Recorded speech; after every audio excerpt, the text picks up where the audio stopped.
kasih karena sudah mau memimpin doa. Mari kita berikan tepuk hebat untuk Ibu Lela. Tepuk hebat. Hebat, hebat. Hebat, hebat. Hebat. Masih ingat di pertemuan sebelumnya nggih ibu-ibu semua? Terkait apa kemarin? Reproduksi pelindungan pada anak usia dini. Sudah dikerjakan tugas rumahnya? Belum. Ya, oke.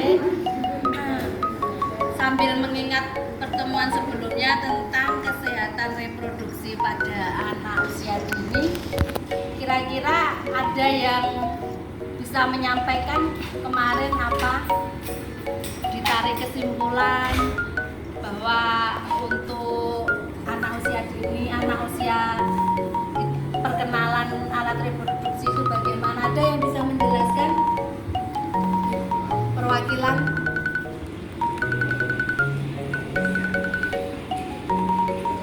Oke, karena Mbak Lina aja diserahkan Mbak kemarin hasilnya apa ya?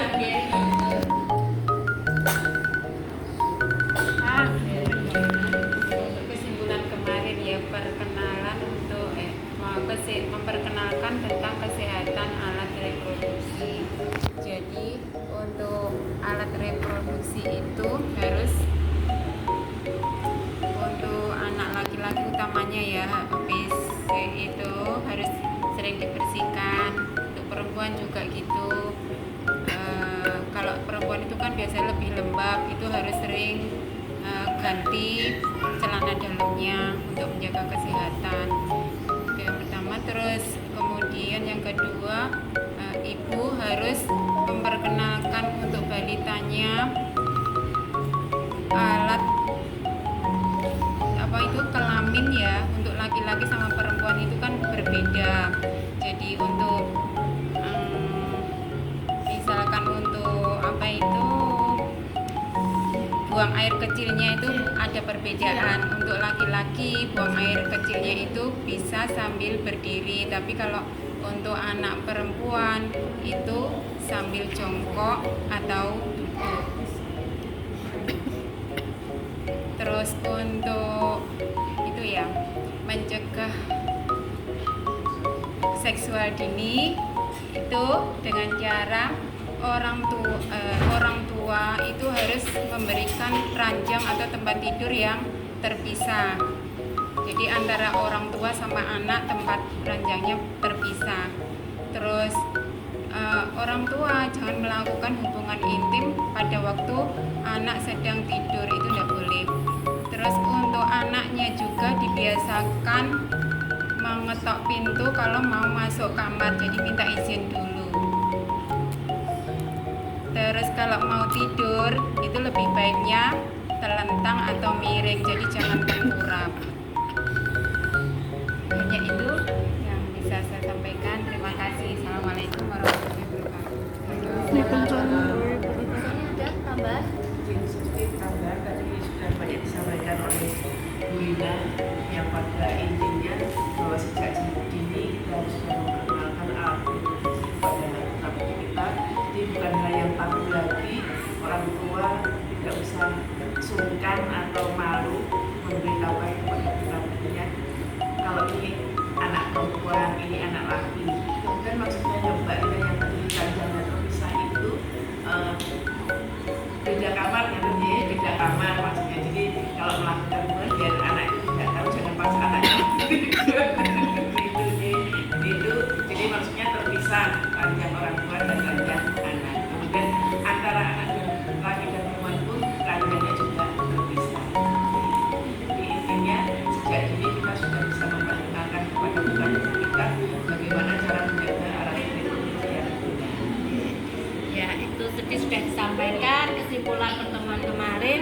Ibu-ibu semuanya sudah ber-KB nggih? Ya. Nanti yang sudah KB dilanjutkan tetap ber-KB. Bila yang belum bisa menghubungi PLKB atau bidan wilayah, bisa konsultasi. Sebaiknya metode kontrasepsinya yang jangka panjang ya. Untuk materi pada pagi hari ini nanti adalah perlindungan anak yang akan disampaikan oleh Dokter Ina. Pada Dokter Ina waktu banyak kita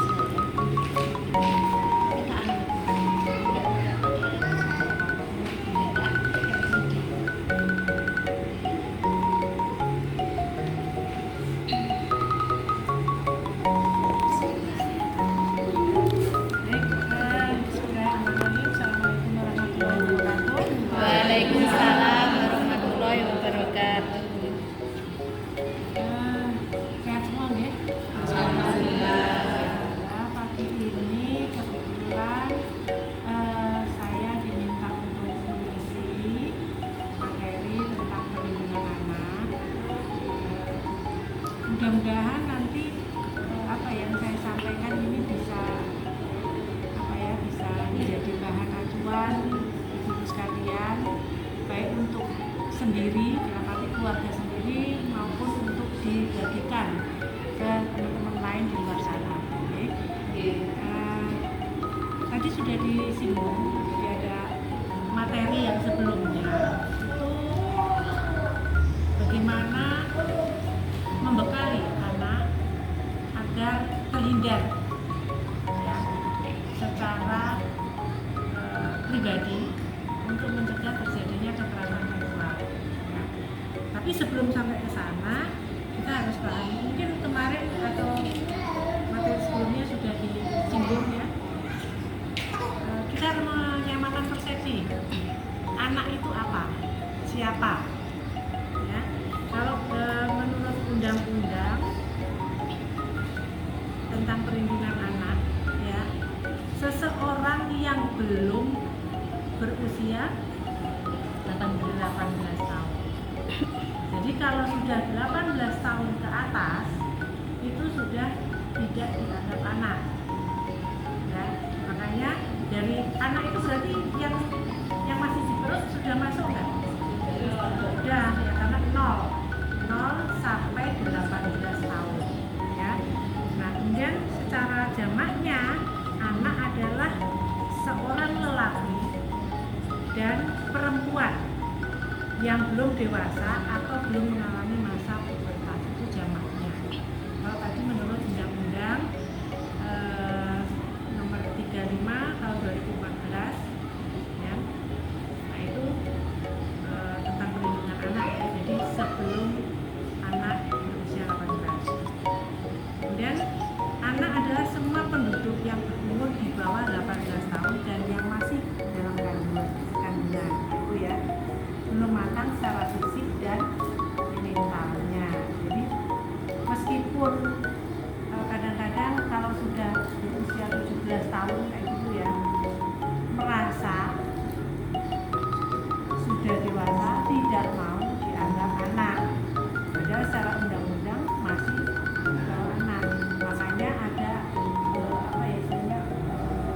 aturan, terutama yang misalnya untuk menikah sebelum usia itu kan ada dispensasi nikah, dispensasi kawin atau diska permohonan gitu ya. Kenapa diatur? Karena banyak hal, banyak faktor ya. Kemudian kita ke penelantaran anak. Kira-kira ada yang kosong nggak? Yang dimasuk penelantaran anak itu yang kayak apa? Kira-kira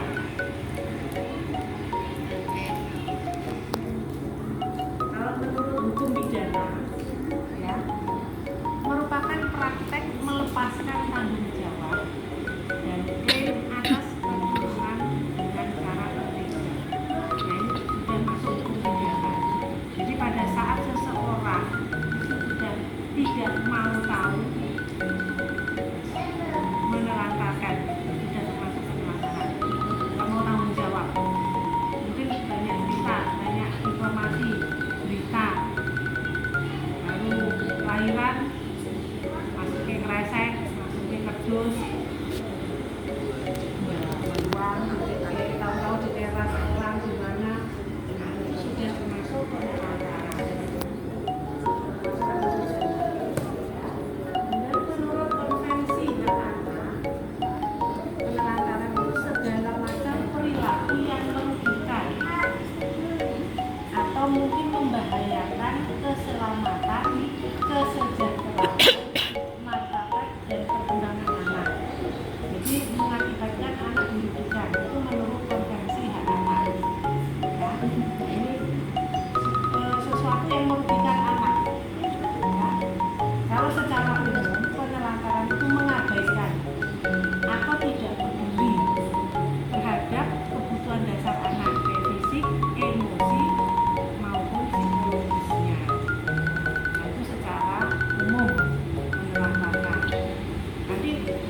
anak perempuan ini lucu ya pakai baju yang kayak gitu ya nyong sewu mungkin kalau dulu zamannya masih mungkin saya masih seumur balita kayak gitu nggak masalah. Tapi maaf sekarang itu hati-hati sekali. Banyak sekali kasus di mana anak-anak kecil itu menjadi korban kekerasan seksual. Nggak tahu yang ada di pikiran orang dewasa atau ya sebenarnya kadang masih anak-anak juga. Kok berpikiran seperti itu? Jadi korbannya itu masih balita, anak TK, masih umur 3 tahun. Seperti itu. Makanya hati-hati ya dalam memberikan pakaian. Kadang-kadang kita menganggapnya lucu ya. Ini lucu kalau dulu roknya pendek kayak gitu kayak kelihatan dalamnya kelihatan kayaknya lucu gitu ya. Meni-meni ya gitu ya. Kalau dulu mungkin nggak masalah. Iya dulu. Tapi sekarang hati-hati ya. Hati-hati. Dan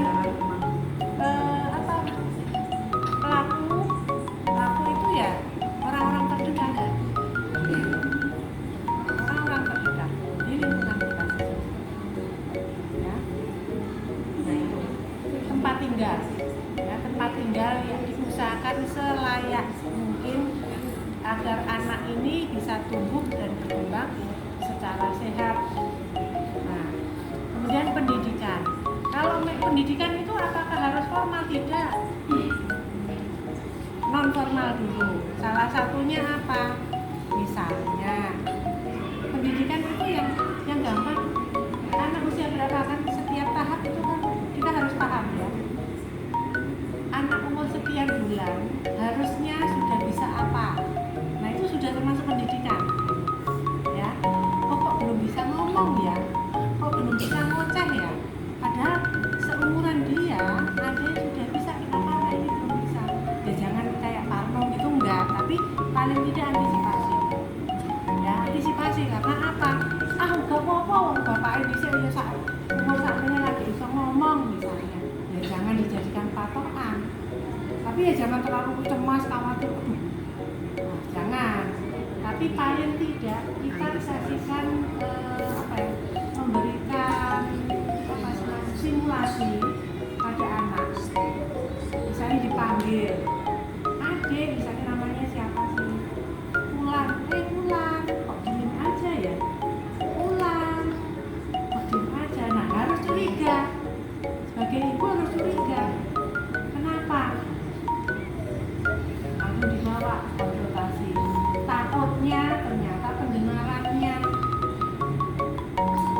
Ya itu sepele dan seringkali ada beberapa kasus seperti itu.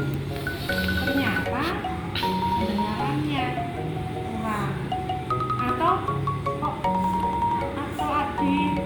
dikasih itu bukannya melihat objeknya tapi melihatnya ke yang lain. Ternyata penglihatannya. Nah kayak gitu. Itu juga termasuk salah satu awal memberikan pendidikan. Kita bicara mama kayak gitu, nggak apa-apa. Jadi kan ada ya umur sekian bulan paling tidak bisa mengucap apa, umur sekian bisa mengucap apa, ya sedikit-sedikit mama atau jadi jangan kalimat yang susah-susah ya, jangan. Nah kalau udah bisa nanti satu lagi terus kayak gitu. Nanti kalau sudah mulai bisa lancar, nanti diajarkan mengenal warna, mengenal bentuk, ya itu juga pendidikan. Misalnya sepele saja, dia makan misalnya makan kerupuk gitu ya. Ini bentuknya apa? Bunder misalnya, bulat atau apa, kayak gitu. Apa coba suruh mengulang. Meskipun dengan logatnya yang masih belum jelas, tapi kita jangan ini ya, jangan mengikuti. Ikut-ikut, lucu ya kayak gitu, ikut-ikutan jangan.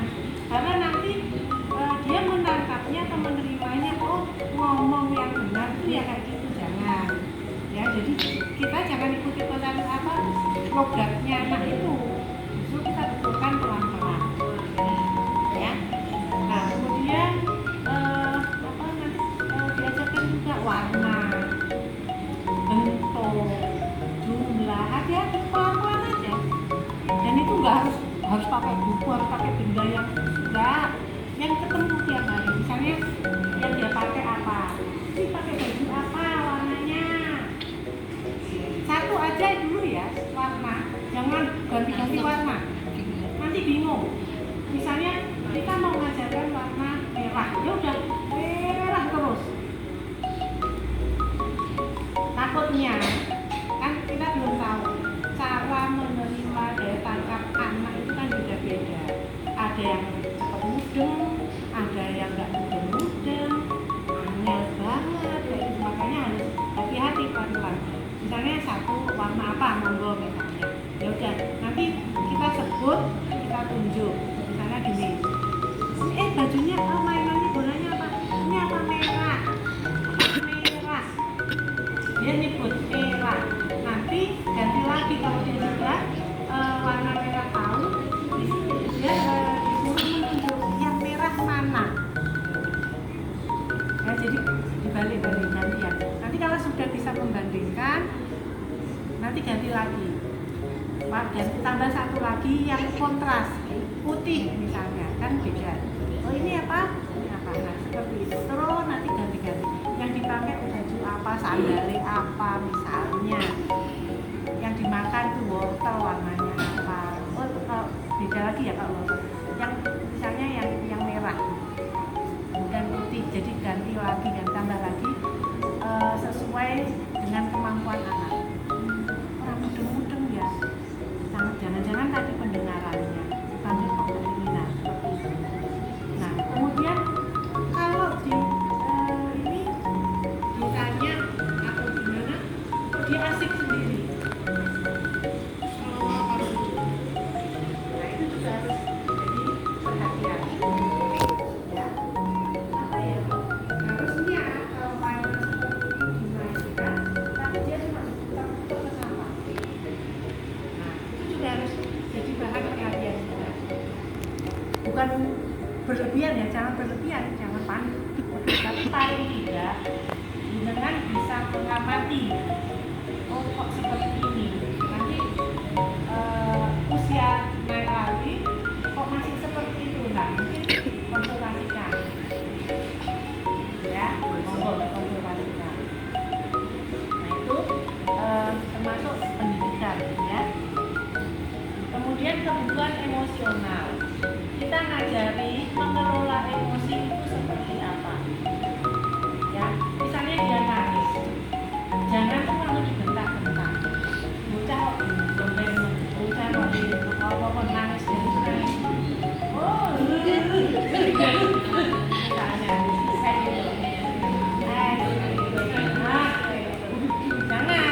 Misalnya dia nangis rewel. Minta apa langsung guling-guling. Kita ya jangan ikut tantrum. Kadang-kadang kita tanpa kita sadari anak yang tantrum, ibunya memang tantrum, bengok-bengok, nggak karuan. Ya jangan. Jadi pada saat anak itu nangis, teriak-teriak, kita kalau saya biasanya gini, menyarankannya, dia umur juga ya, tergantung umurnya. Kalau masih segini, kasih aja tempat duduk khusus buat dia, singgah sana. Pokoknya hanya dia yang boleh duduk di situ. Ya, terserah mau timplek, mau kursi plastik atau kursi banyak ya, kayak gitu atau kursi biasa rumah. Tapi kalau dia lagi nangis, dia marah, dudukkan di situ. Jenengan jangan ditinggal. Saya duduk situ. Nah, kalau mau nangis di situ ya. Kalau mau marah di situ. Jadi dia nggak keliling kemana-mana, duet, apa-apa dulu sampai. Dia meluapkan emosinya. Ya, duduk aja deh. Tapi jangan ngomel jenengan. Melu-melu. Jangan. Iya, makanya ada tantrum sama-sama tantrumnya. Si anak Indi gitu kan. Nah, udah kalau dia sama-sama udah biarin, udah diam aja. Kalau dia udah diam aja. Tego-tegoan. Kalau dia sekiranya misalnya 5 menit kok masih mulai ada turun volumenya, ininya sudah masih apa belum? Wow, ya udah tak tunggu dulu. Ya udah, akhir terus deh sampai diam, tak tunggu. Ya, maka udah belum? Sudah. Oke, sudah. Nah, sekarang minum dulu mau nggak? Tanya. Kasih minum. Nah, kalau sudah, saya tahu maunya apa.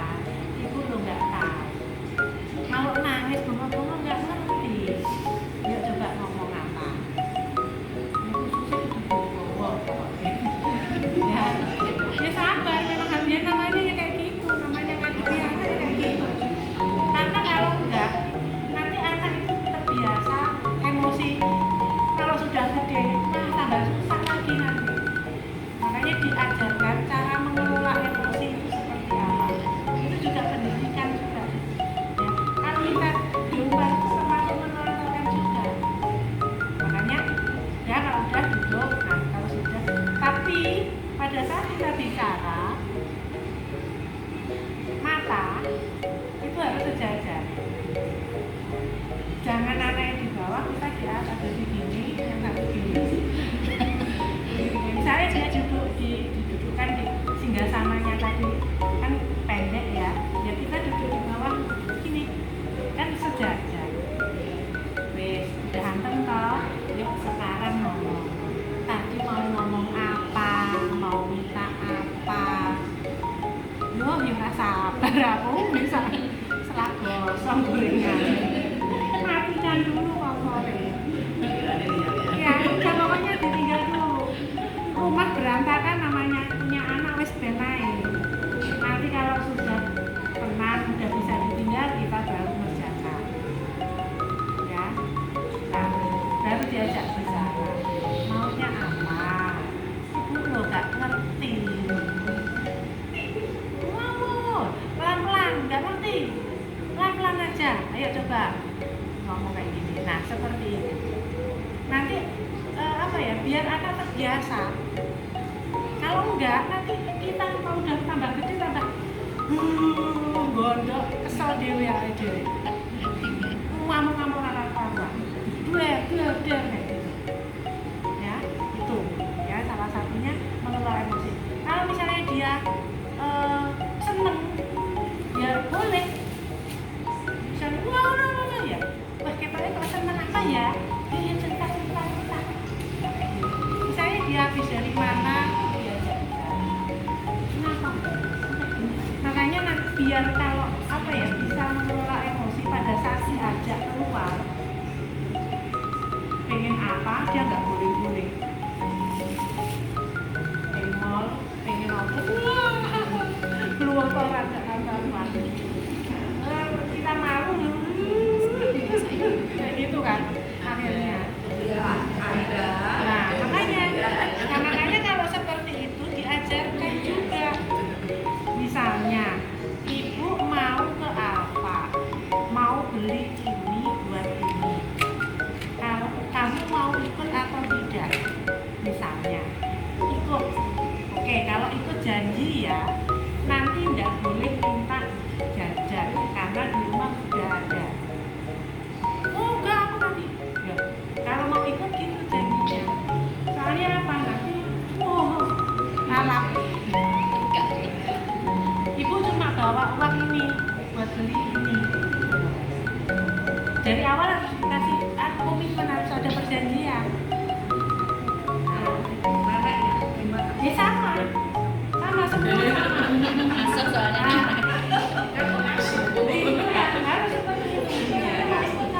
Jadi di awal itu ada komitmen. Kalau enggak nanti ya itu. Kadang kan kalau nenek nunggu tiap hari. Iya. Itu makanya itu kadang jadi Ya nggak nangis gitu. harus digitukan karena nanti pola asuh orang tua dengan nenek atau kakeknya beda, ini anak juga akan bingung. Nah kalau udah bingung dia nyari amannya, enaknya.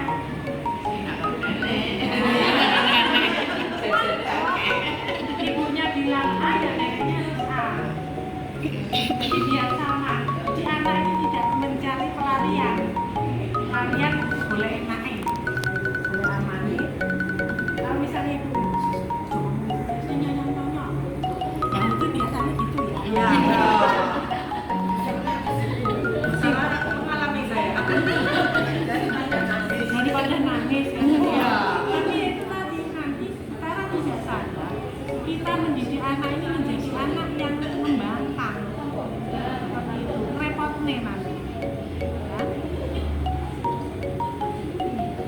Kemudian kebutuhan psikologisnya, ya, jadi rasa nyaman, rasa tenang. Makanya tadi pada saat kita ada masalah dengan suami misalnya, nah itu sebaiknya marahnya, emosinya jangan diadakan kera-kera. Tapi misalnya, tapi jangan malu untuk misalnya bapak ibunya dengan hubungan sama suami meluapkan rasa sayang itu jangan malu di hadapan anak. Misalnya ya, biar anak tahu oh sayang itu seperti ini. Misalnya apa ya tadi yang gampang cium tangan. Kemudian nah misalnya dengan merangkul suami sayang. Kadang-kadang itu apa ya, anak perempuan nanti protes cemburu. Nggak cemburu. Ayo ben tak misalnya itu apa saya semua. Jadi secara psikologis itu bisa ya berpengaruh. Nah ini nggak apa-apa. Nah seperti itu ya.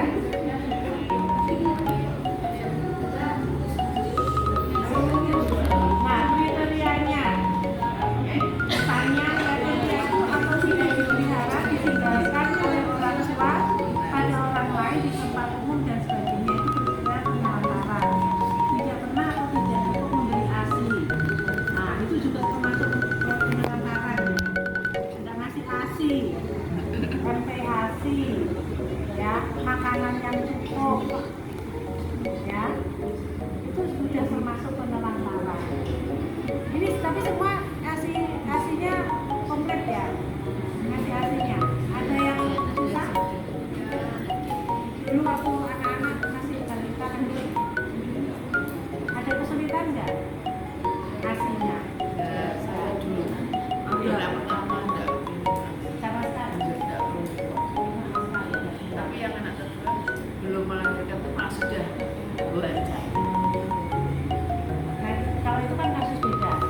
Ya, tapi kalau misalnya ASI-nya bagus tapi Yang nggak tidak dikasihkan. nah kayak gitu kan atau mungkin sengaja tidak memberikan atau gimana dengan alasan kecantikan denokan kayak gitu ya. Nah itu sudah termasuk penelantaran ya. Kemudian menitipkan atau meninggalkan anak sendirian sehingga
dicablek, dikeremin kamar mandi, dikeremin kamar itu sesuatu yang biasa. Dan memang tetap beda juga hasilnya. Mungkin yang sudah agak besar bisa melihat atau membandingkan dengan sendiri aja. Anak-anak sekarang itu kalau saya pakai istilah anak-anak itu biasanya agak lebay, gampang mentalnya itu rapuh banget. Iya. Ya, mentalnya itu tidak setangguh anak-anak Zaman dulu. ya kan? Iya. Nah, apa sedikit tidak galau, ya kan? Apa sedikit, wah, kayak gitu. Karena apa itu tadi? Kadang-kadang pola asuhnya beda-beda. Tapi masalahnya juga sekarang ada undang-undang perlindungan anak. Pada saat kita melakukan kekerasan, takutnya, nah itu tadi tonggone ngomong, wah kekerasan itu masuk KDRT. Iya KDRT itu masuk anggota di dalam rumah itu, anak, suami, istri, atau misalnya ART, yang ikut di situ, nah itu sudah masuk KDRT. Ya, sampai menimbulkan luka, lumat dan sebagainya. Itu fisik. Kalau secara psikis, kekerasan secara psikis, misalnya, itu macam-macam. Ya, kekerasannya secara psikis, yang paling ini ya berupa verbal, omongan, weng. Nah, bocah orang mudeng-mudeng, mas mulu, orang ngerti, si misalnya sama tetangga. Nah, itu juga secara psikis, ya. Nanti dampaknya ke mentalnya, dan itu termasuk sudah masuk bully. Bully itu di rumah kita kadang-kadang tanpa kita sadari itu sudah melakukan bully ke anaknya, ya. Bocah orang mudeng, bocah benar, jangan. Jadi bahasanya atau kalimatnya dirubah, yang lebih positif aja. Pakai bahasa monggo terserah pakai yang seperti apa. Tapi jangan yang sifatnya negatif, ya. Karena ucapan kita itu doa buat anaknya, ya pinter tenang, ya pinter, sip, ayo, ini yang maksudnya. Ya. Jadi hati-hati sekali.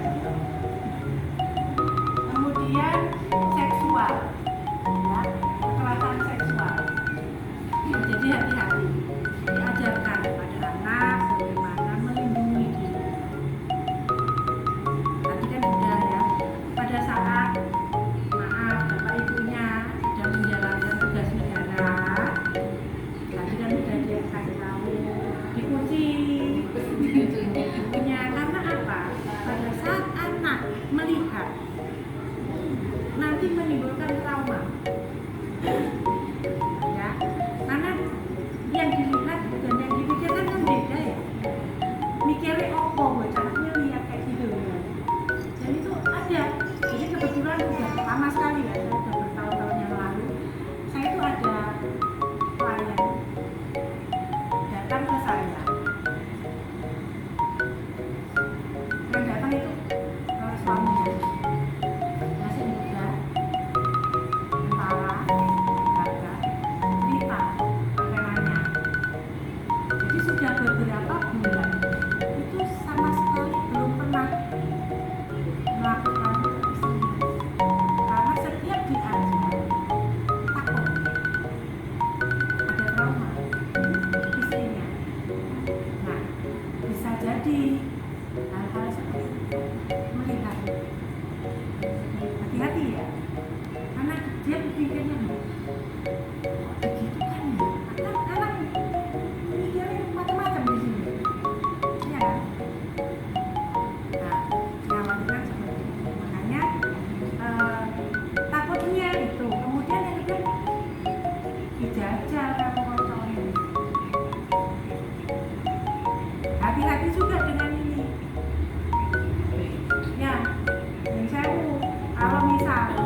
ya itu tadi gak pokok. Saya itu yang saya nggak habis pikir itu anak SD kelas 1 kok dia bisa-bisanya ngomong ora pokok enak.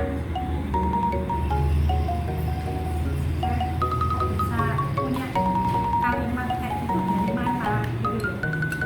Ora pokok enak-enak. Bingung sampai anak kelas 1 SD. Tapi apa? Dia nyuruh teman mainnya itu memasukkan barang, entah itu lidi, kayu, kembali jambu kayak gitu kan. Dia blocking.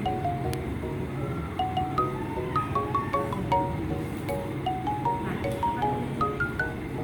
ada juga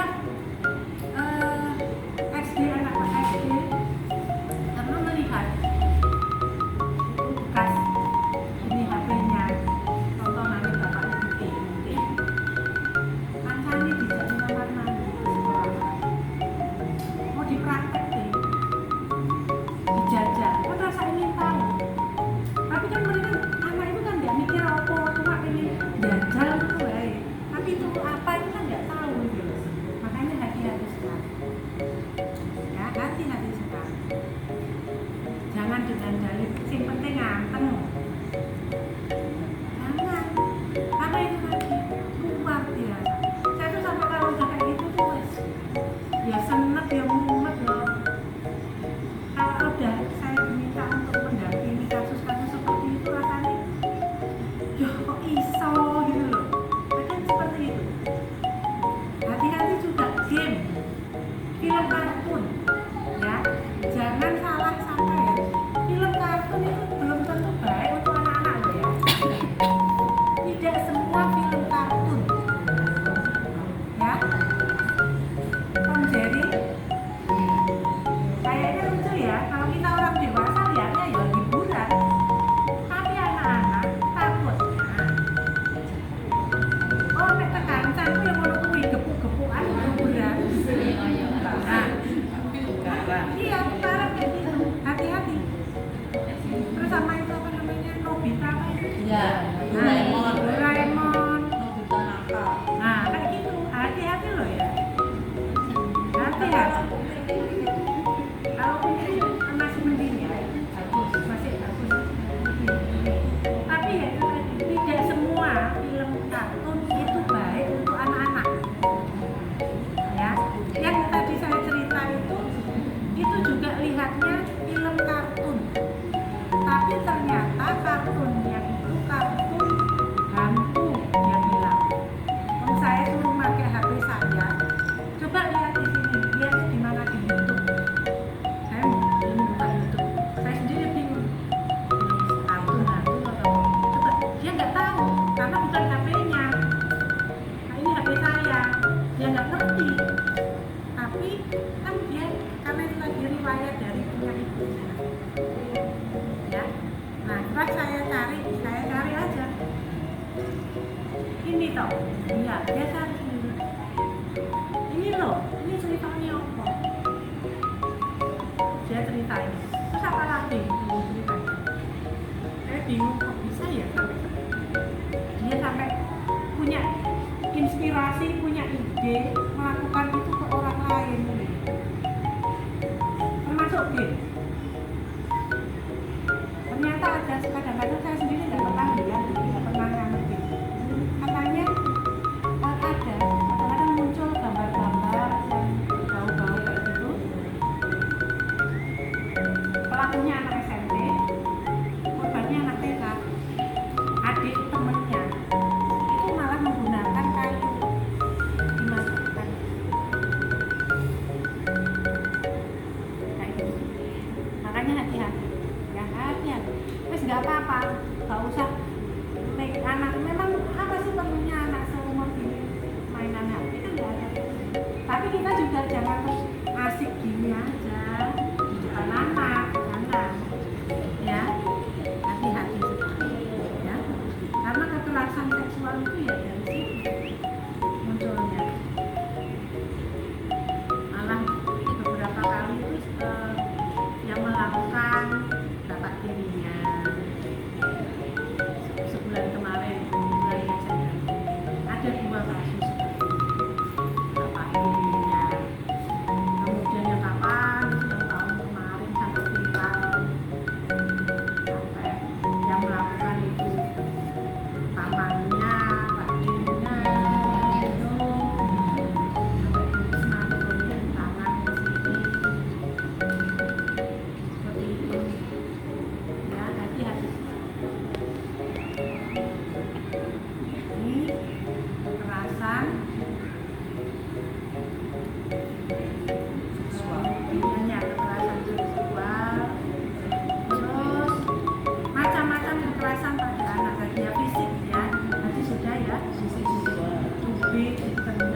anak menjadi nanti di luar sana menjadi anak yang minder, nggak pede, ya. Nanti rentan menjadi korban bully teman-temannya. Bulan kemarin kebetulan saya juga dapat klien, anak ini apa ya, sampai tangannya patah dibully temannya. Karena apa, ya saya lihat dari fisiknya aja, anak ini kelihatan sekali kalau dia minder, nggak pede, sering menunduk. Saya tanya kenapa, soalnya sering dibully, terus suka disuruh-suruh temennya, ayo balik nih kantin manut wae, kayak gitu loh, suruh ini suruh itu manut wae, kasihan. Jadi pada saat kita melakukan itu ke anak, karena nggak sadar, anak ini menjadi anak yang tidak punya rasa percaya diri. Jadi apa ya, banyak hal. Kadang-kadang guyonan boleh, tapi jangan sampai merendahkan anak, ya.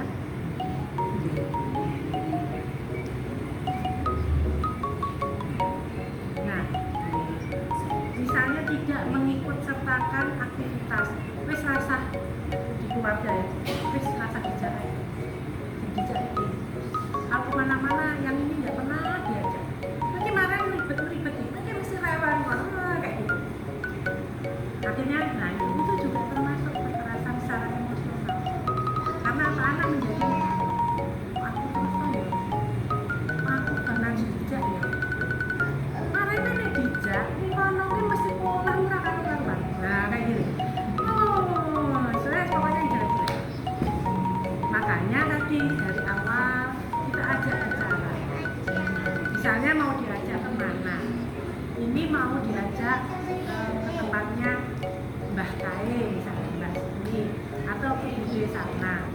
Mau ikut apa tidak? Mau, oke. Tapi janji ya, di sana jangan ini. Oh, apa? Restu rumahnya orang. Nanti kalau yang punya ini gimana? Bisa enggak? Gitu. Nah, jadi seperti itu. Nanti duduk panik. Tapi kalau misalnya dia agak ini, yang penting tidak sampai sesuatu yang membahayakan sih nggak apa-apa. Ya. Tapi kalau misalnya di rumah sendiri, kadang-kadang kan ada tamu, kenekan kursi, boleh-boleh, nggak apa-apa, biarin aja. Tapi sesudah itu baru kita kasih tahu. Besok lagi kalau ada tamu, bisa nggak aktivitasnya apa? Soalnya, nah dijelaskan. Oh iya boleh, tapi nah dijelaskan. Jadi jangan melarang tapi tidak ada penjelasan. Jangan menolak tapi tidak ada penjelasan. Makanya apa ya, kalimat pokoknya, nah, jangan.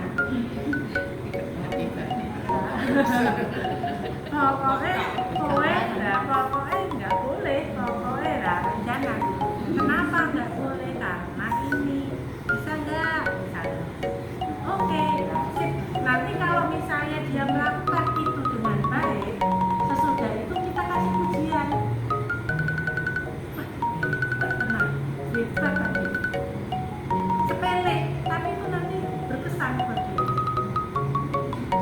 Sepele sekali. Ya, sepele, tapi insya Allah dengan cara seperti itu anak akan belajar memahami, mengerti.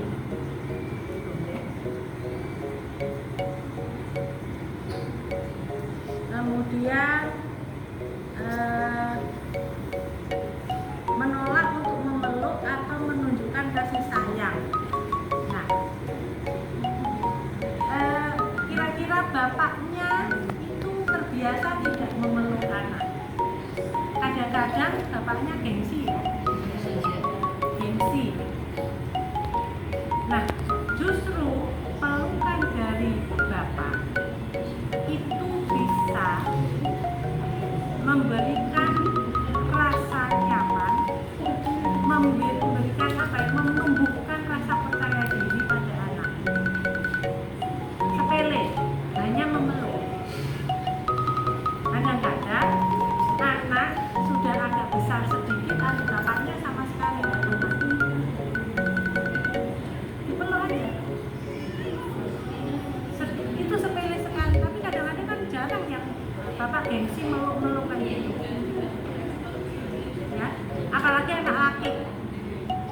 Anak laki-laki, sus mau foto pak, misalnya kayak gitu kan, ya dipeluk.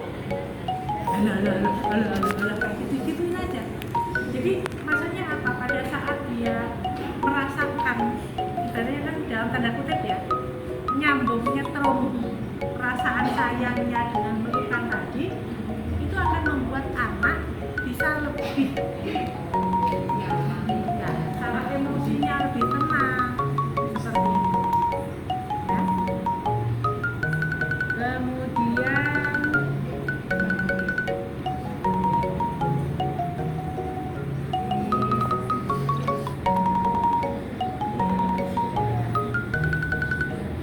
pelecehan seksual. Nah ini menurut ECTAD, Child Prostitution in Asian Prison, merupakan hubungan atau interaksi antara seseorang anak dan seorang yang lebih tua atau anak yang lebih banyak nalar atau orang dewasa seperti orang asing, saudara sekandung atau orang tua, di mana anak tersebut dipergunakan sebagai objek pemuas bagi kebutuhan seksual pelaku.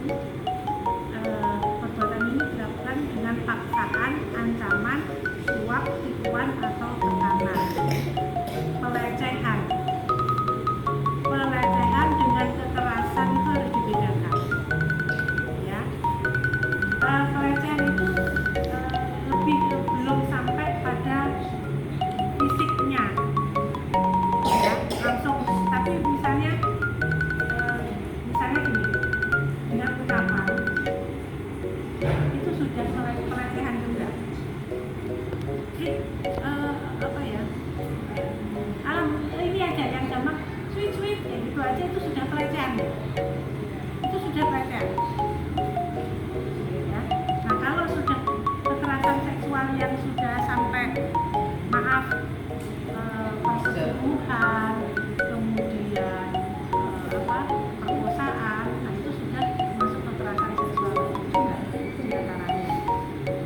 Cabul ya. Jadi meskipun apa ya, hanya menggunakan tangan itu sudah masuk pada kekerasan. Jadi hati-hati sekali ya, ajarkan anak agar terhindar dari segala sesuatu. Dampak kekerasan pada anak, terus berpikir bahwa dia sebagai korban, bersikap agresif dan melakukan kekerasan. Jadi dampaknya dia akan melakukan hal yang sama. Dikhawatirkan dia akan melakukan hal yang sama seperti yang dia alami. Misalnya bapak sok miso-miso, karena pernah, jadi saya ada kasus yang saya dampingi itu di mana bapaknya sering sekali mengeluarkan kata-kata kasar. Kebun binatang keluar semua. Jadi anak ini dengan mudah dan entengnya mengucapkan hal seperti itu. Meniru. Karena anak kan tidak paham kalau itu baik, karena dia tiap hari dia dengar itu. Ya. Rendahnya rasa percaya diri, mengalami trauma, gangguan kesehatan dan pertumbuhan. Nah, pernah juga pada saat kita melakukan monet ya, kunjungan ke sekolah-sekolah, saya dapat laporan ada salah satu murid di sekolah tersebut, kalau anak-anak sekarang itu bilangnya gatot, tahu ya?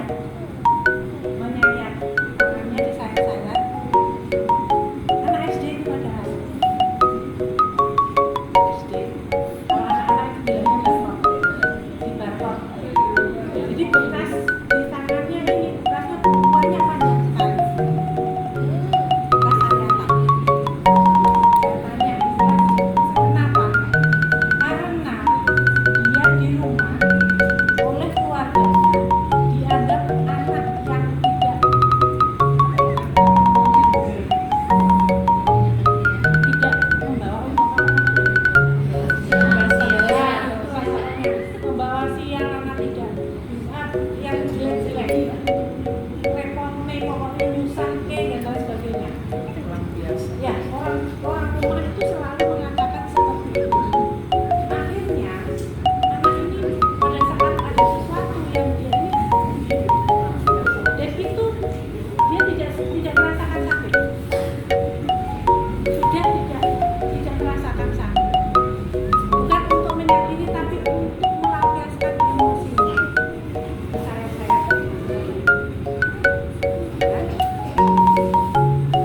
trauma, bersikap murung dan depresi. Pernah ada anak SD kelas 4 berpikir sampai mau bunuh diri. Lompat dari lantai 2 sekolahnya. Untung tunangan. Ya, kalau depresi itu sudah berat ya. Makanya jangan sampai depresi lah.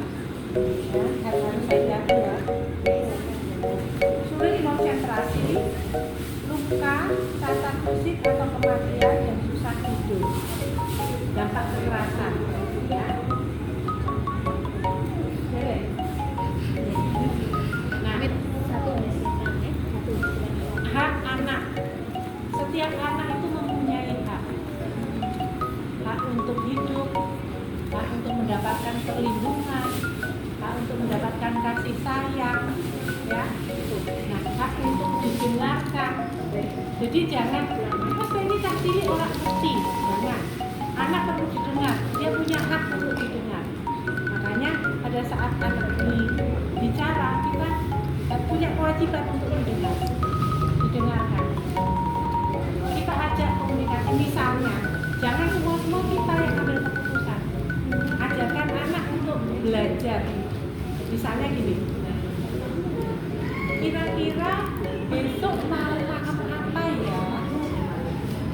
Ini kan diajak diskusi, diajak untuk menyampaikan pendapat. Ya, oh aku besok pengen sayur sop. Oke, besok kita makan sayur sop. Nanti ibu mau masak sayur sop. Atau mungkin misalnya dia mau diajak keluar. Jangan kita langsung ngambilkan baju. Kamu mau pakai baju yang mana? Seperti itu. Aku pengen ini ya diambil. Acak-acakan. Wah, dia mau bapak tahu lah. Acak-acakan ini.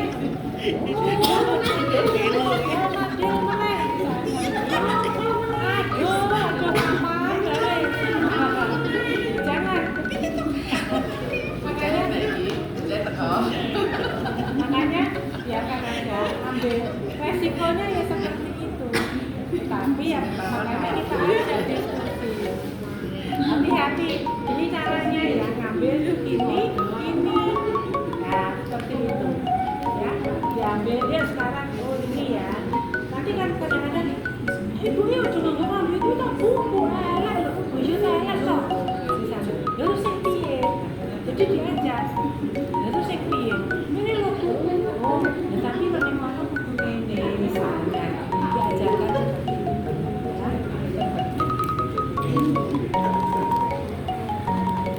Anak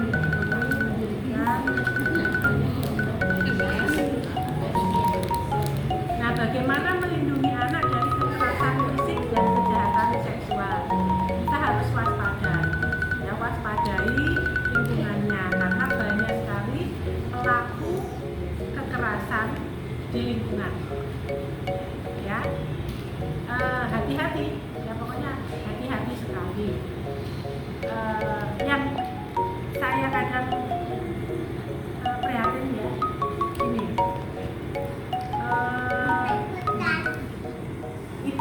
Ini bapak sambung ya saya bapak ini kemudian melakukan itu ke anaknya. Nah terus berkasus ini kan otomatis masuk ya, si bapaknya kan masuk sel. Terus saya tanya si ibunya, kan korbannya anaknya, Bu terus ini kelanjutannya gimana sama suami jenengan? Gitu tuh loh ya, ada yang tetap mempertahankan suaminya. Padahal korbannya anaknya sendiri, anak kandungnya. Jenengan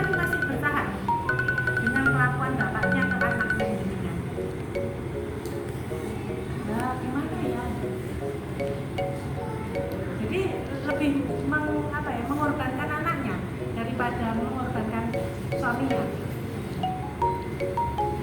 Kasihan anaknya, anak ini seumur hidup dia menanggung itu. Ada yang seperti itu, tapi ada juga kemarin yang saya datangi itu kebetulan baru saja berangkat ke TKW. Nah ini bapaknya tanggung bapak dirinya. Terus saya tanyakan ke ibunya, itu gimana? Langsung bisa? Oh ya sudah. Ngapain diteruskan? Anaknya loh jadi korban. Pada saat saya ajak bicara itu, karena biasanya kalau dia seperti itu, ya kan, ojo ngomong ibu, ojo ngomong ini, seperti itu. Dan itu sudah sampai 10 kali, 2 tahun digituin sama bapak sambungnya. Nah, dan anak ini nggak berani cerita. Pada saat ibunya sudah berangkat, baru cerita. Ya, bingung semua kan. Seperti itu. Jadi kasihan, hati-hati sekali.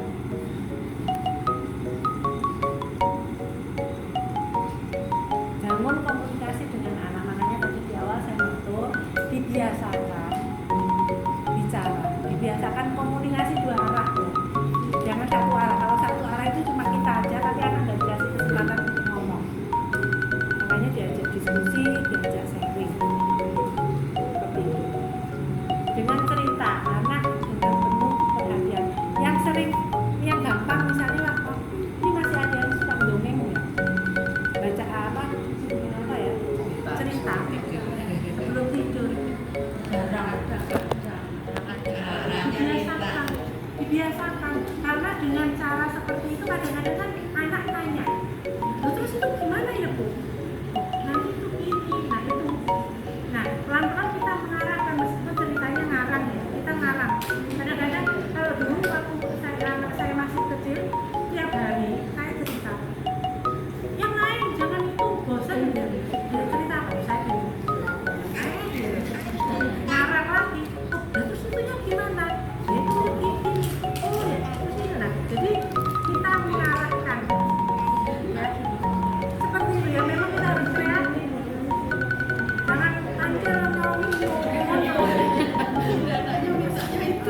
yang lain. Anjirnya kesel dan pilihannya ya. Anjirnya kalau sekolah bisa, monggo terserah ya. Hargai pendapat dan selera, walaupun mungkin orang tuanya tidak setuju. Jika anak cerita sekiranya membahayakan, tanya anak ini bagaimana mereka menghindari. Jadi jangan sepelekan apa yang disampaikan anak ya. Nggak mungkin. Nah, tapi juga jangan curiganya berlebihan.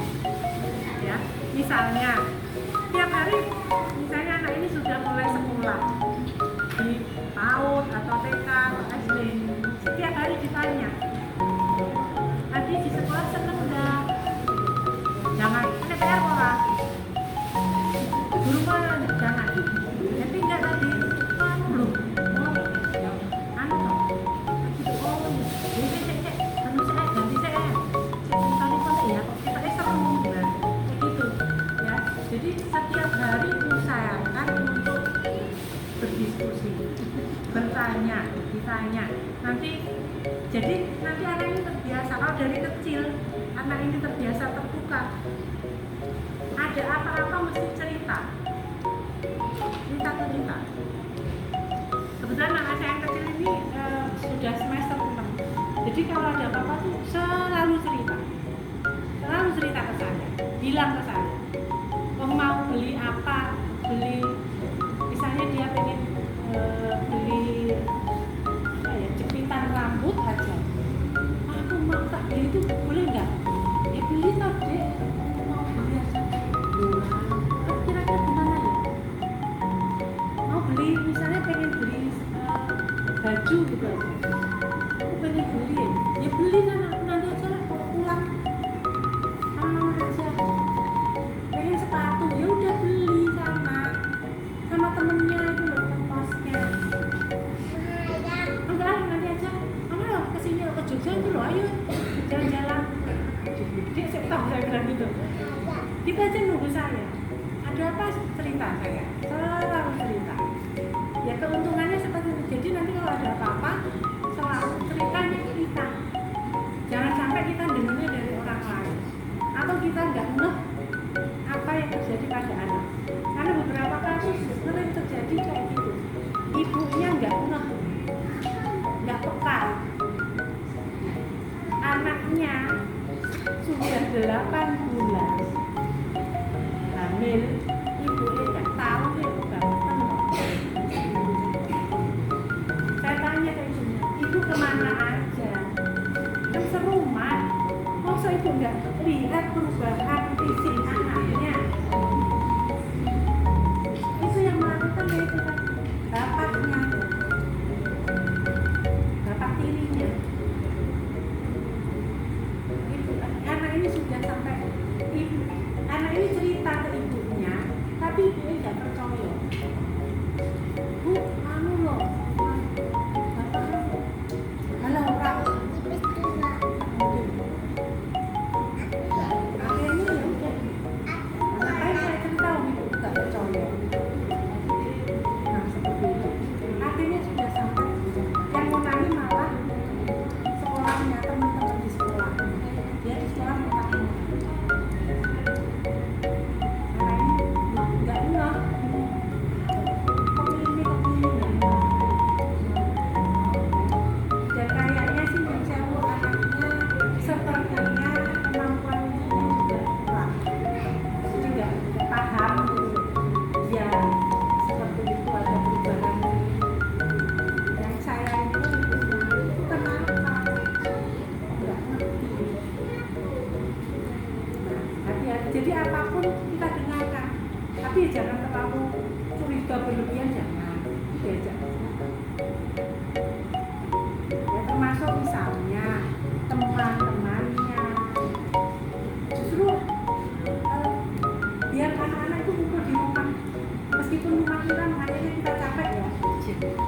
Karena semua pada ngumpul seneng kalau dari dulu seperti itu, dari SD, SMP, SMA. Anak-anak itu teman-temannya sukanya ngumpul di rumah. Meski rumah saya sempit sama di rumahan ya. Tapi itu tadi, itu temannya cuma ya repot. Karena saya daripada anak saya entah kemana bingung, mending anak saya teman-temannya pada ngumpul di rumah. Ya saya ngalahin. Bikinkan, meskipun cuma mie goreng, bikinkan apa, males sekarang kan gampang ya, GoFood gitu aja ya, gampang, kita capek repot. Yang sepele-sepele seperti itu yang penting. Oh anu, boleh nggak besok tepok di sini? Ya nggak apa-apa, berapa anak, temennya berapa, misalnya sekian. Anu itu lo kemarin bikinkan ini ayam goreng, oh ya. Bela-bela nih bikinkan kayak gitu, bikin anu yang nggak ada mie goreng aja ya nggak apa-apa. Sampai sekarang kalau mereka ini pada kumpulnya di rumah, daripada kita pusing tinggi dia bocah kamu yang goreng suruh ini kadang nggak ngaku. Jadi pada saat anak ini keluar pun saya selalu tanya gimana, dia udah jam segini, tapi pada saat sekarang sudah semester, udah kuliah, udah ini, pada saat mereka kumpul teman-temannya ketemuan, saya nggak WA, nggak telepon, itu teman-temannya nggak sampai hafal. Kamu nggak di telepon mamamu enggak, tumben ya memang cerewet, tapi ya demi kebaikan anak ya kan. Daripada ya sampai sekarang saya tanya yang cerewet itu Mbak Hutinya itu kalau pulang dek udah punya cowok belum? Enggak, pusing aku, tugasku banyak. Jadi sampai sekarang kalau ditanya udah punya cowok apa belum? Belum. Lah kenapa? Mikir kayak gitu malah tambah mumet aku. Oh ya sudah, itu aja. Tapi kalau kebetulan kalau pas ngantor saya ada apa ya, kebetulan saya kan di PT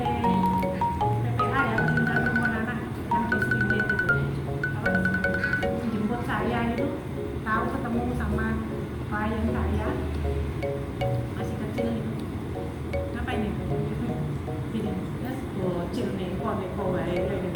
Ya karena ini tadi apa ya, saya sering ajak bicara kayak ini loh, kayak gini.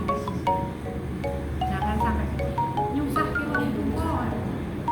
Ya, hati-hati sekali. Jadi komunikasi meskipun ya lewat, namanya itu ya memang harus kayak gitu. Nah kemudian ajarkan anak ya segini, kan biasanya kalau di sekolah kan ada ya TK di PAUD itu, tapi di rumah juga diajarkan melindungi tubuhnya ya, mana yang boleh disentuh oleh orang lain, mana yang tidak boleh. Kalau di TK itu kan ada lagunya, sentuhan boleh, sentuhan boleh, nah, kita kan ada, jadi ada, jadi yang tidak boleh itu ini tidak boleh. Makanya di rumah juga dibiasakan, jangan dari kamar mandi keluar nunggu lanang apa-apa terus apa-apa kayak cili bae, jangan ya. Itu makanya kejadian kayak gitu itu. Nah Pak Dewi kemarin malah ada ayah kandungnya sendiri sama anaknya, bayangkan anaknya baru 8 tahun. Makanya kayaknya apa-apa cek cilik kok kamar mandi udah ngandungi di luar, makain baju dari luar kamar, paling tidak minim diandungi di luar, nanti makain baju di kamar, jangan di ruang tamu, di teras, jangan ya, karena itu tadi sekarang itu nggak tahu yang dipikiran orang-orang itu apa gitu, melakukan hal seperti itu ya, makanya harus hati-hati.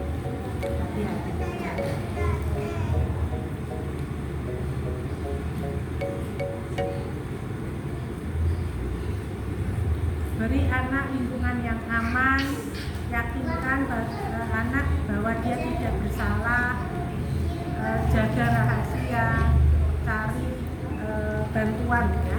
Kalau misalnya ada hal-hal yang sekiranya mencurigakan atau jenengan memang perlu bantuan, jangan segan-segan. Kan kalau di kelurahan kita ada pos curhat, ya kan? Kemudian di kecamatan ada apa namanya? Ada Satya Pusyandagra kecamatan. Nanti kalau kan berjenjang, kalau sudah tidak bisa ditangani biasanya kan dirujuknya ke yang kota. Nanti dibikinkan jadwal, nanti ketemu dengan kita konselornya di Satya Pusyandagra. Kalau di sana kan free ya, tidak ada biaya di sana. Ya. Nanti kalau ada sekiranya ada kasus-kasus pelecehan atau apa, ini lapornya ke PPD, PPA di Serindit, kantornya di Jalan Serindit. Kalau dulu kan di Jalan Salak ya, istilahnya di Solo. Tapi sekarang karena sudah PPD, pindah ke sana. Laporkan aja ke sana. Nanti kalau misalnya ini ke kelurahan dulu, ya kelurahan, nanti sekiranya gimana nanti kan bisa di sini. Kalau misalnya sudah nanti aku mangkat dewe, monggo silahkan. Ya, silahkan. Jadi alurnya seperti itu. Kalau misalnya kalau ini masalah berkaitan dengan tumbuh kembang, monggo bisa ke Satya Pusyandagra. Memang sekarang agak jauh ya, tempatnya di Ring Road sana, di asrama haji. Ya kalau dulu kita sempat ada tempat di Rorombok. Sebenarnya saya lebih senang di sana karena kan lebih terjangkau daripada sampai ke ujung sana ke asrama haji. Nah, saya sempat masuk sama Pak Maidi juga. Pak kok dibuang aja loh Pak, saya dari tempatnya. Loh kok iya toh Bu? Iya. Kok melayani masyarakat kok katanya suruh melayani tapi kok tadinya jauh. Ada malas ke sana, jauh kan. Sampai sekarang ya belum, tetap aja masih di sana. Jauh.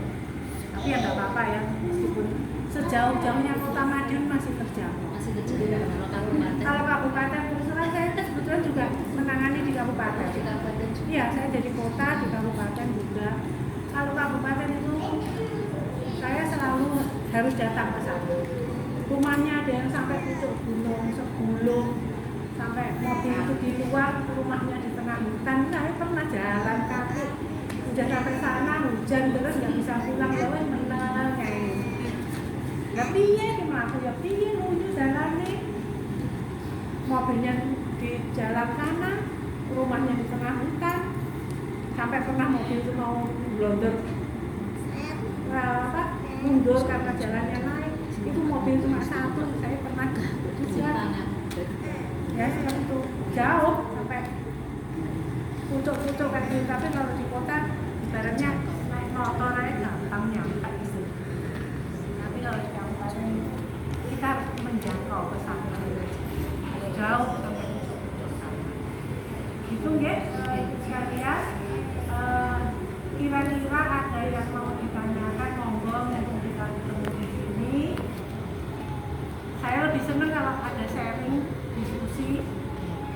Monggo. Kira-kira ada nggak yang mau ditanyakan?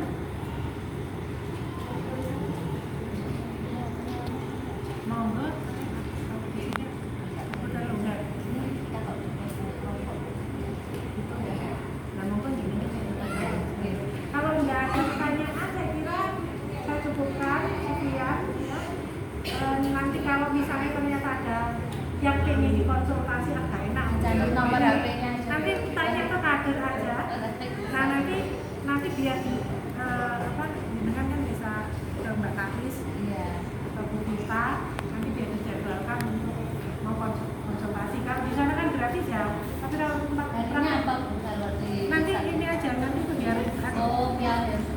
nanti dijadwalkan. Biasanya kan saya hari Rabu, tapi kadang-kadang itu tadi pas saya ada nggak bisa. Ya. Nanti biar langsung ke ininya aja, ke saya aja. Ya. Takutnya kalau langsung ke saya, nanti saya ini kok saya pikir klien saya harus ke rumah. Kalau ke tempat praktek saya kan nanti ada biayanya. Oh iya. Ya, monggo. Saya kan 2 anak itu, yang besar sudah SD, yang satu masih tahun. Nah, itu kalau kakaknya itu sering merasa dibedakan gitu. Apa-apa adik terus itu gimana caranya untuk menjelaskan supaya sebenarnya sama-sama sayang. Cuma gimana ya? Kan adiknya masih kecil.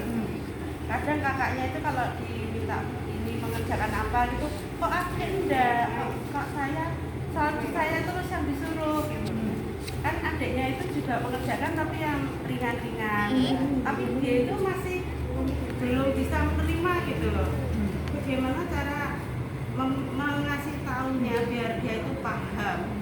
Selisihnya berapa tahun? Selisihnya itu ini 12 tahun sama 6 tahun. 6 tahun ya. Nah itu kadang-kadang ya, memang tidak semua anak dengan selisih usia yang terlalu jauh atau terlalu dekat itu akan menimbulkan kecemburuan. Kalau istilah teorinya itu sibling rivalry, jadi ada kecemburuan dengan saudara kandungnya. Nah, makanya kalau kita bicara sebaiknya pada saat memutuskan untuk nambah anak, si kakak ini diajak bicara, meskipun si cilik gitu ya. Nanti mau adik-adik lagi loh, nggak mau loh, aneh. Nanti kamu punya teman ini kayak gitu. Jadi selalu diajak bicara. Karena apa? Itu tadi ada kecemburuan dengan saudara kandungnya, apalagi tadi jaraknya terlalu jauh. 6 tahun itu lumayan jauh, ya kan? Karena apa? Ini cucu pertama bukan? Ya kakaknya. Anaknya ini cucu pertama sama baik. bukan. Tapi kan cucu laki-laki apa perempuan? Laki semua. Apakah itu cucu laki-laki satu-satunya? Enggak juga. Nah, berarti lebih ke kakak beradik ini saja. Ya, kemungkinan masih bisa jadi. Makanya, karena apa? Dia biasa jadi rojo. Semua kan ke dia, semua ke dia. Tiba-tiba ada adik, dia harus berbagi. Dia, apa sih kayak gitu? Kok harus sama adik sama ngapain? Biasanya kan dia semua sendiri. Nah, pada saat dia harus berbagi, itu dia belum siap. Termasuk itu tadi, disuruh ini, disuruh itu. Kenapa ini? Ya, karena itu tadi dia nggak suka. Nah, caranya gimana ya? Apa ya tadi? Ibaratnya memberikan segala sesuatunya itu diusahakan dengan memberikan pemahaman. Misalnya, kalau misalnya dia minta tolong ini, nanti sekali adiknya juga disuruh melakukan hal yang sama, yang sesuai ya, bukan yang berat kali ya. Nah, lo kan adik juga sama, itu suruh itu. Karena kemarin karena yang memang yang satu ini ya, nanti kan ini sudah ini, yang ini belum, makanya kakak bagian ini, adik bagian ini. Diajaknya seperti itu. Pas berapa? Pas 1 SD. Kelas 5. Adiknya TK. Tahu. Nah, jadi seperti itu. Jadi sesekali disuruh hal yang sama, tetapi jadi pelan-pelan dulu karena itu tadi di bawah alam sadar dia cemburu sama adiknya. Sainganku ini, saya nggak mau, tapi nggak terucap, tapi di sininya dia. Nah, biasanya seperti itu, ya, biasanya itu. Ada lagi mungkin yang mau disampaikan atau ditanyakan? Tidak ada. Baik, mudah-mudahan ada manfaatnya deh, sekalian. Mudah-mudahan semua dibagi sehat. Putra-putrinya bisa jadi orang-orang yang hebat nanti, membanggakan, bisa memuliakan keluarganya. Kita juga diparingi sehat, diparingi sabar luar biasa. Karena tidak ada anak yang nakal, tidak ada, ya, semua berproses, betul. Jadi kita mendampingi anak-anak ini tumbuh sesuai dengan potensinya, karena anak ini memang beda-beda, tidak bisa dipukul rata cara mendidiknya. Yang satu yang besar itu pendiam, yang kecil itu cerewet misalnya, ya caranya harus beda, ya, cara belajarnya memahami itu juga kadang beda. Kakaknya susah untuk belajar huruf, adiknya gampang, ya jangan dibandingkan begitu ya, karena memang berprosesnya beda-beda gitu. Saya kira itu deh. Mohon maaf kalau ada yang kurang berkenan. Terima kasih. Assalamualaikum warahmatullahi wabarakatuh. Waalaikumsalam warahmatullahi wabarakatuh. Kita berikan tepuk hebat untuk Dokter Ina. Tepuk hebat. Hebat, hebat, hebat, hebat, hebat. Ini sebetulnya metodenya diskusi, tapi ini tadi sudah disampaikan panjang lebar sama Bu Ina. Semoga Ibu semua paham. Nah, ini ada kita buat pertanyaan aja, nggih. Bukan pertanyaan, kayak menggali pendapat. Ini yang pertama, apa yang harus dilakukan orang tua untuk menghindari melakukan kekerasan pada anak, pengabaian atau penelantaran, kekerasan fisik, kekerasan emosional, kekerasan seksual terhadap anak? Apa? Monggo, apa yang harus dilakukan orang tua untuk menghindari? Ada yang bisa? Tadi sudah disampaikan loh sama Dokter Ina. Monggo. Ada? Nah, ya. Jadi yang pengetahuan siapa? Oh iya. Untuk pertanyaan tadi? Ya, untuk apa yang dilakukan orang tua menghindari agar anaknya itu tidak kena penelantaran, enggak. Yang pertama kita melakukan komunikasi dengan anak dengan cara komunikasi yang pelan-pelan, yang perhatian. Lalu kita memberikan kebutuhan anak juga, dari kebutuhan pakaian, makan, terus pendidikan, tempat tinggal, kebutuhan emosional juga, dan memberikan ruang pada anak. Lalu kita tidak meninggalkan atau mengabaikan anak. Jadi anak tidak merasa ditelantarkan. Jadi anak apa-apa tuh cerita atau selalu komunikasi dengan orang tua gitu. Lalu kita juga mewaspadai lingkungan juga, mewaspadai lingkungan, kita harus aware sama lingkungan sekitar, sama tetangga, keluarga juga. Lalu tidak boleh menyepelekan apa yang disampaikan anak, dan usahakan anak selalu cerita dan bertanya pada orang tua. Lalu yang terakhir mencari bantuan kalau kita sudah tidak bisa menanganinya. Kita berikan tepuk hebat untuk Ibu Rinanda. Tepuk hebat. Hebat, hebat. Hebat, hebat. Hebat. Untuk sekarang pertanyaan yang kedua ya Ibu. Apa yang harus dilakukan jika mengetahui, ini jenengan misalkan mengetahui ada anak yang terlantar, mengalami kekerasan fisik, emosional, dan kekerasan seksual di lingkungan tempat tinggal. Di dekat jenengan itu ada yang mengalami itu tadi, apa yang dilakukan? Monggo. Oh ya Mbak Luciana. Silakan. Jadi yang pertama dengan lingkungan agar anak itu merasa aman, ada bercerita pada orang dewasa yang dipercaya. Yang kedua yang dengan anak yang mengalami kekerasan seksual itu tidak salah, dia tidak melakukan kesalahan sama sekali, orang dewasa yang salah.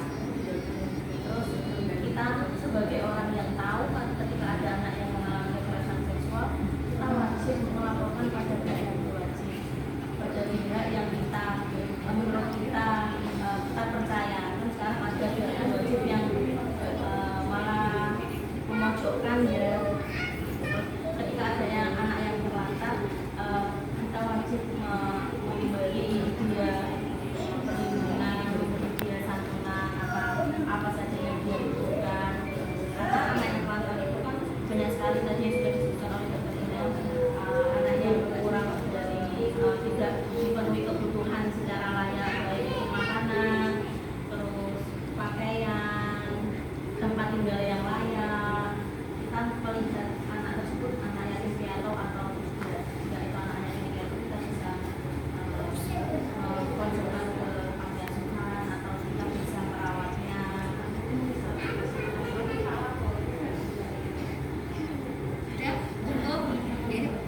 Berikan tepuk hebat untuk Ibu Luciana. Tepuk hebat. Hebat, hebat. Hebat, hebat. Hebat. Untuk itu tadi jawabannya kira-kira prosedur yang benar itu seperti apa Bu Ina? Silakan. Kalau prosedur nggak apa-apa, betul ya, nggak apa-apa. Cuma mungkin yang lebih rinci, kalau ini berkaitan dengan penelantaran, bisa ke kita terdekat dulu ya, TRW, ya, nanti kan jadi berjenjang seperti itu. Kalau kemudian kekerasan juga sama, lingkungan terdekat dulu, TRW, nanti kemudian biasanya kan ke kelurahan, ke Babin, kemudian Pak Babinnya ikut berperan, biasanya. Nanti kalau ini dirujuknya bisa ke Dinsos, ya, ke PT tadi ya, PT PPH. Perlindungan perempuan dan anak. Jadi berjenjang, yang deket dulu aja, ya, RT-nya lapor ke RT, kemudian nanti ke kelurahan.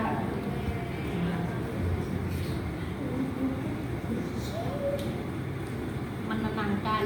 Jadi langkah pertama itu menenangkan dulu, Diamankan menjaga, dulu. ya, diamankan ya. Terutama untuk kasus yang berkaitan dengan misalnya kekerasan Kekerasan fisik, ya. penelantaran juga kan itu bukan yang kekerasan ya, tapi lebih bernuansa sama kita apa yang kira-kira bisa kita bantu dilakukan.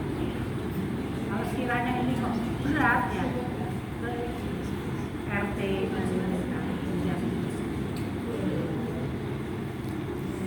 Ya cukup. Sekarang yang ketiga ya. Ini yang ketiga, benda-benda apa sajakah yang berbahaya yang ada di rumah yang perlu dijelaskan kepada anak bahwa benda atau tersebut berbahaya. Oke. Monggo silakan. Benda-benda apa saja yang berbahaya terhadap anak, kita menjelaskannya bagaimana kepada anak ini berbahaya, misalkan apa saja, monggo silakan. Mungkin pernah dialami, pernah dilakukan ibu-ibu semua.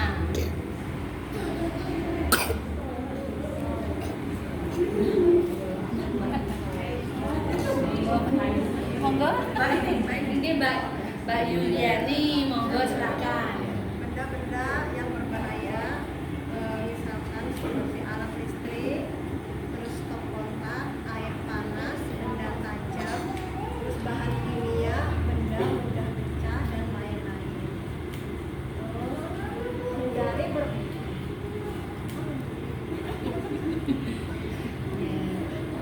kondisi berbahaya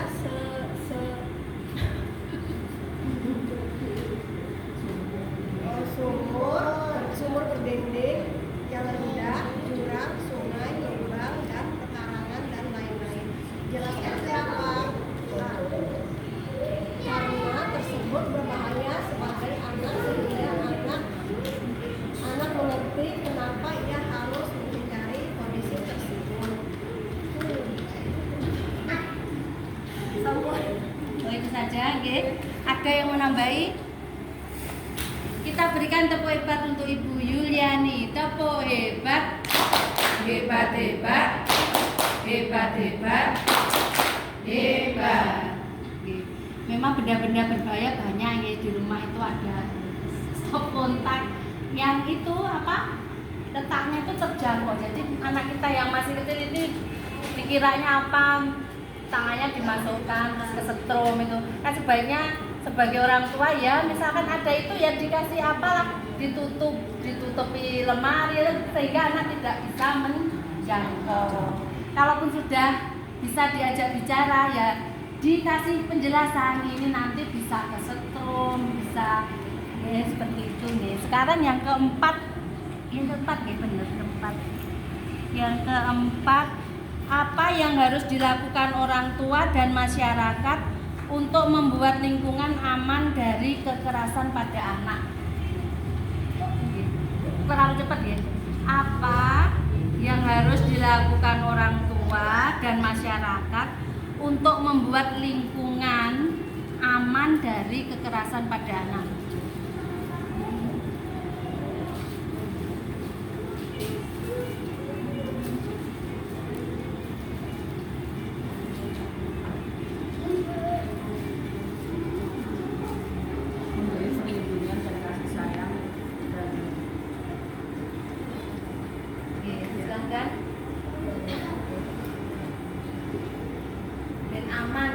Ora kena kekerasan itu apa sih dilakukan sebagai orang tua atau masyarakat? Memberi perlindungan dan kenyamanan pada anak. Nah, nyaman itu gimana?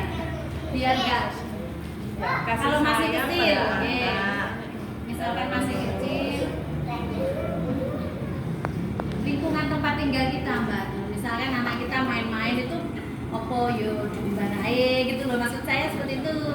Opo Ya, ditemani, memberi perlindungan, perhatian pada anak dan kasih sayang dan tempat yang nyaman untuk anak-anak.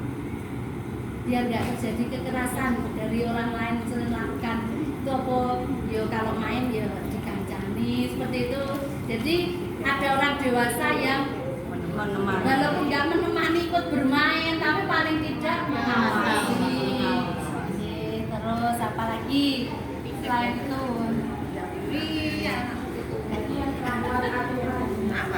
Iya.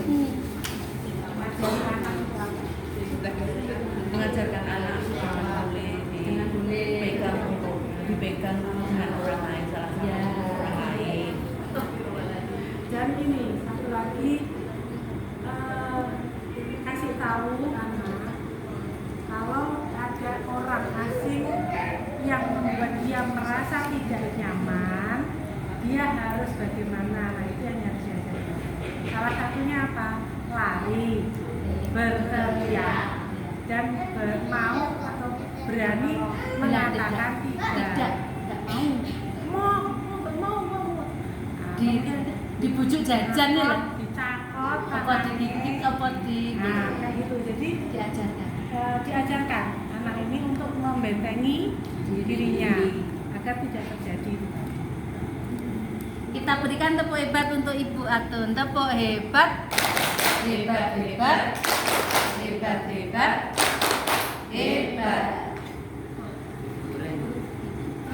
Bu, ini ada mungkin yang ditanyakan ke ibu-ibu? Monggo. Nggak ada ya, kira-kira mungkin di lingkungan ada yang sekiranya ada sesuatu kok belum terselesaikan, ada nggak?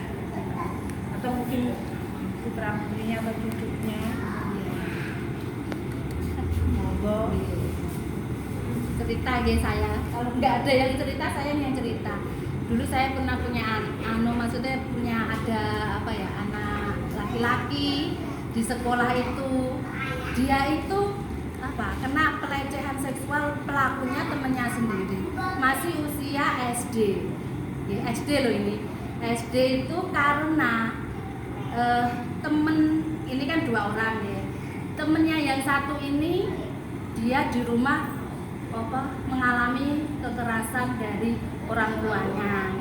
Terus dia sering bergaul dengan di warnet, ya, di warnet. Terus apa ya? Dia di apa ya? Dibuat main-mainan gitu. Apa kayak pelecehan seksual langsung dilakukan orang dewasa yang punya warnet itu ke anak. Nah, dia setelah di sekolah itu dilakukan di sekolah. Nah, itu saya sampai sekarang itu ya mengawasi terus anaknya itu biar gak, yang kita amankan itu anaknya sendiri, itu anak yang jadi korban ini kita amankan, kita pantau terus, kita beri wawasan terus dengan agama dan lain-lain. Itu saja mungkin untuk tambahan, biar karena kekerasan itu karena ada kelalaian, sehingga itu terjadi, dan itu jadi tontonan teman-temannya. Nah, itu sampai segitu itu. Jadi kita makanya itu saya tahunya itu malah dari gurunya, dari pihak sekolah, bukan dari anaknya cerita. Tadi saya dari informasi dari Bu Ine itu mungkin bisa bermanfaat untuk ibu-ibu semua. Sebaiknya anak itu memang ya tadi itu memang cerita itu penting. Jadi ketika dilakukan sekali itu baru mungkin dicolek-colek sama temannya. Kalau anaknya ini sudah cerita dari awal kan bisa dicegah. Itu ya untuk tambahan ya. Hostes. Ya, hostesnya belum, monggo dibagikan. Apa cuci tangan? Pertama basahi tangan. Kedua memakai sabun. Kedua telapak tangan. Punggung dan sela jari. Yes. Ketiga ujung kuku. Keempat bilas bersih. Kelima keringkanlah. 8 fungsi keluarga ya, siapa bisa? Sambil berdiri ayo. Ayo yang lainnya. Ayo, yang lainnya. Ayo sambil berdiri, kemarin sudah praktek. Reproduksi. Nek gak ada yang bisa tak suruh Mbak Dun Mbak Rina. Mbak Rina berdiri. Dapat kursi keluarga. Dapat kursi keluarga. Agama yang pertama, sosial budaya, cinta dan kasih sayang, perlindungan keempat, reproduksi kelima, fungsi pendidikan, ekonomi lingkungan. Mari kita terapkan di dalam keluarga. Keluarga berencana, 2 anak cukup.